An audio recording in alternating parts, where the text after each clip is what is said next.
This is Bean to Barstool, a podcast that looks at the intersections of craft chocolate, craft beer, and other artisan drinks.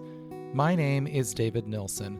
I'm a professional drinks writer, an advanced cicerone, the author of Pairing Beer and Chocolate, and the creator and host of this show. The music for this episode is by my dear friend, indie folk musician Anna P.S. You can find out more about Anna's music in the show notes or on annapsmusic.com. You can find links and information about our guests in the show notes as well. I hope you enjoy this episode of Bean to Barstool.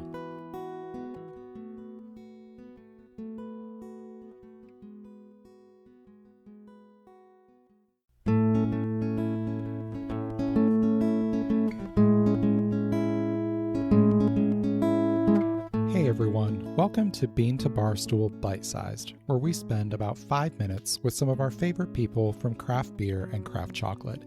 Today we hear from Liang Wang of Kessho Chocolate in Austin, Texas. In this clip, Liang talks about the name Kessho, where it came from, what it means, and the thought that goes into the artwork and design for their wrappers and for their elegant bar molds. You can listen to my full conversation with Liang at the link in the show notes. Enjoy! Kessho is a Japanese word meaning crystal. It has two layers of meanings.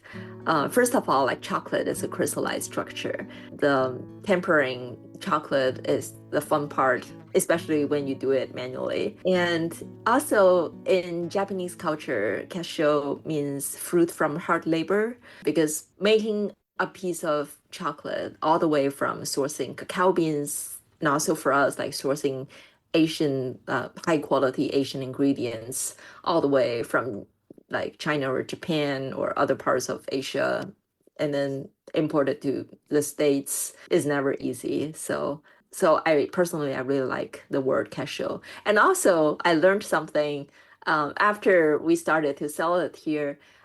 In Swahili, Kessho means tomorrow. So we use a lot of Tanzanian cacao beans from Cocoa Cameli.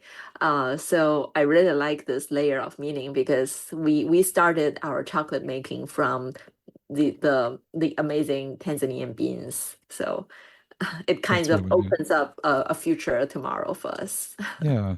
Well, and your bar design, your mold kind of has a crystal, like fractal like design to it that echoes that. Yes. That's neat.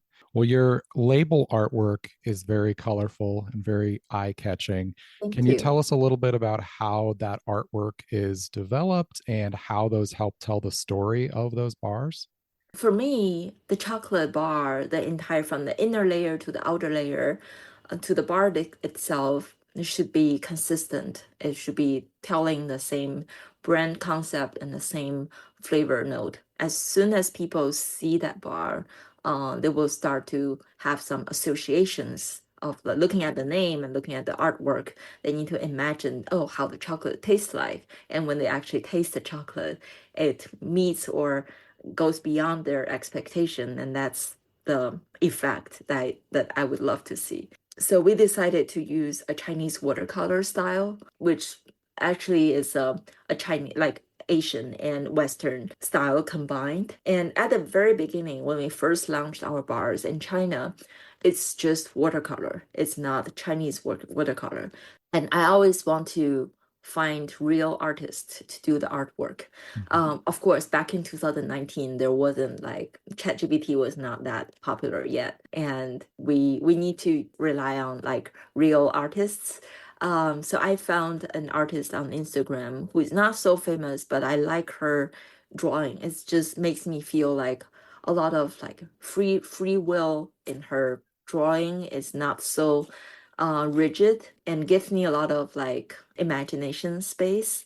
So we work with her for our single origin dark chocolate, and also like dark milk and Himalayan pink salt. And after that, as we transitioned to making like Asian inspired bean to bar chocolate, we started to work with more like Asia based female artists, because I think our chocolate's flavor is bold yet still very gentle. So I want the artwork has a more like feminine view. So we only work with female artists like in Malaysia, in Taiwan, or in Shanghai. Yeah, we will brief them, like we will describe how the flavor tastes like, what ingredients we used, and let them submit their artwork. So I really enjoyed the process because everything is made by real people and they're not so well known, but there is always a story behind.